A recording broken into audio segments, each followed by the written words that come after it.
অনলাইনে ভূমি উন্নয়ন কর কিংবা খাজনা দেওয়ার জন্য আপনার অবশ্যই কিন্তু একটা অ্যাকাউন্ট lands.gov.bd এই ওয়েবসাইটে থাকতে হবে। অ্যাকাউন্ট কিভাবে করবো এটা নিয়ে অলরেডি ভিডিও করা আছে, আপনারা চাইলে সেই ভিডিওটি দেখে আসতে পারেন। ভিডিওর লিংক আমি ডিসক্রিপশন বক্সেও দিয়ে দিব, সেখান থেকে দেখে নেবেন। আমরা যখন lands.gov.bd তে লগ ইন করবো তখন কিন্তু এরকম ড্যাশবোর্ড আমরা এখানে পেয়ে যাব।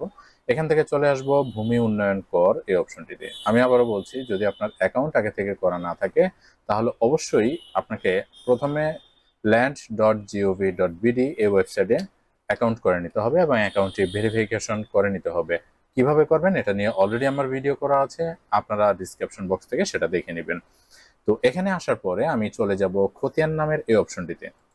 ওকে, আমি যেহেতু নতুন করে খাজনা কিংবা ভূমি উন্নয়ন কর প্রদান করব, সেক্ষেত্রে খতিয়ান অপশনটিতে প্রেস করার পরে এখানে আপনি পেয়ে যাবেন নতুন খতিয়ানের তথ্য প্রদান করতে ক্লিক করুন। তো এই অপশনটিতে আমি ট্যাপ করব।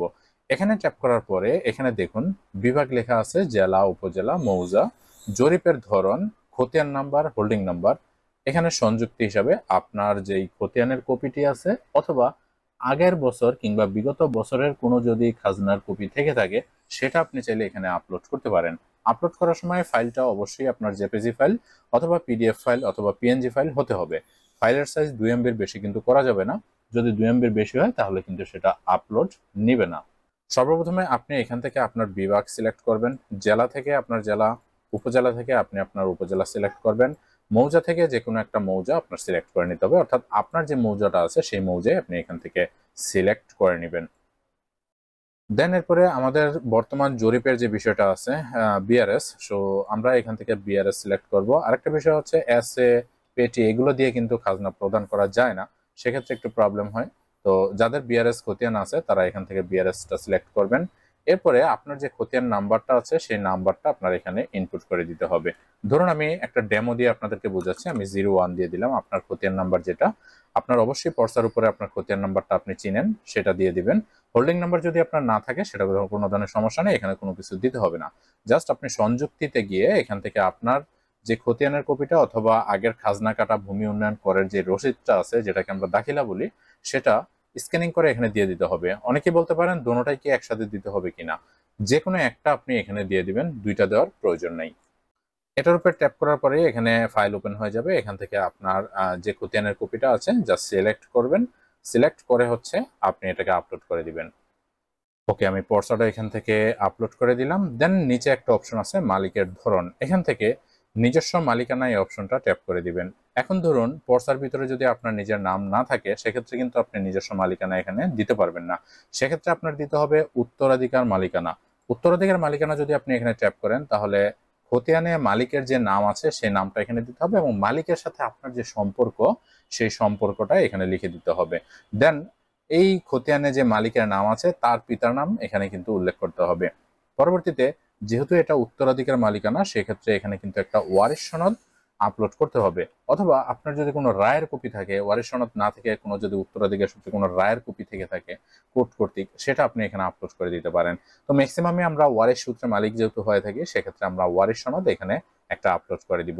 ওয়ারিশ সনদ আপলোড করার পরে জাস্ট এখান থেকে আপনি সংরক্ষণ করে দিবেন।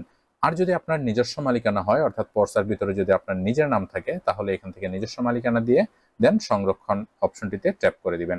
আরেকটা বিষয় হচ্ছে যারা নতুন মিউটেশন করতেছেন তারা মিউটেশনের যে খতিয়ানটা আছে সেই খতিয়ানটা এখানে আপলোড করবেন, দেন নিজস্ব মালিকানা দিবেন, এরপরে সংরক্ষণ অপশনটিতে ট্যাপ করবেন।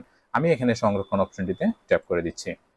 সংরক্ষণ অপশনটিতে ট্যাপ করার সাথে সাথে কিন্তু এখানে আপনি আপনার স্ট্যাটাসটা দেখতে পারবেন যে অপেক্ষমান লেখা আছে।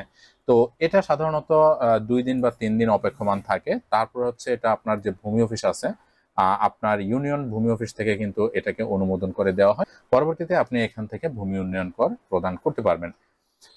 যেহেতু আমরা বর্তমানে এটা আবেদন করলাম সেক্ষেত্রে কিন্তু অপেক্ষমান দেখাচ্ছে। পূর্বের যেগুলো আবেদন করা ছিল সেগুলো কিন্তু এখানে অ্যাপ্রুভ হয়ে গেছে। খতিয়ানটি যদি এখান থেকে অনুমোদিত হয়ে যায় অর্থাৎ আপনার একটা হোল্ডিং নাম্বার চলে আসবে, দেন আপনি বাম পাশে এখানে হোল্ডিং তালিকা এই অপশনটিতে চলে আসবেন। যেটি আপনার অনুমোদন হয়ে যাবে সেই খতিয়ানের নাম্বার সহ কিন্তু এখানে চলে আসবে এবং এখান থেকে যে আই বাটনটা দেখতে পারতেছেন আই বাটনের উপরে আপনি ট্যাপ করবেন।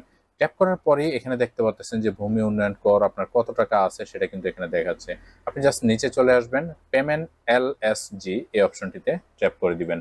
এই অপশনটিতে ট্যাপ করার পরে ই পেমেন্ট করুন এই অপশনটিতে যাবেন।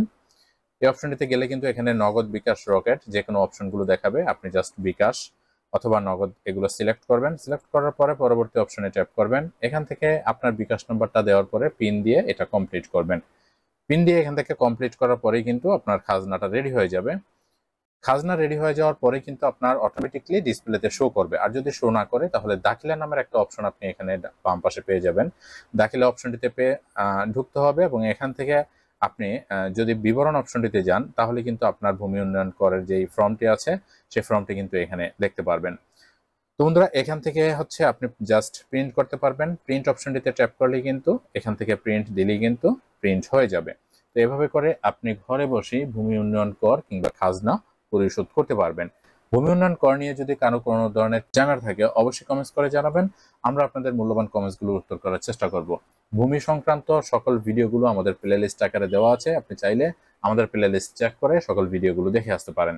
ভিডিও শেষ করার আগে আপনাদের কাছে ছোট একটা রিকোয়েস্ট থাকবে। আপনি যদি এখনো আমাদের চ্যানেলটিতে নতুন দর্শক হয়ে থাকেন সাবস্ক্রাইব করে আমাদের সাথে থাকবেন। দেখা হচ্ছে পরবর্তী ভিডিওতে। আসসালামু আলাইকুম।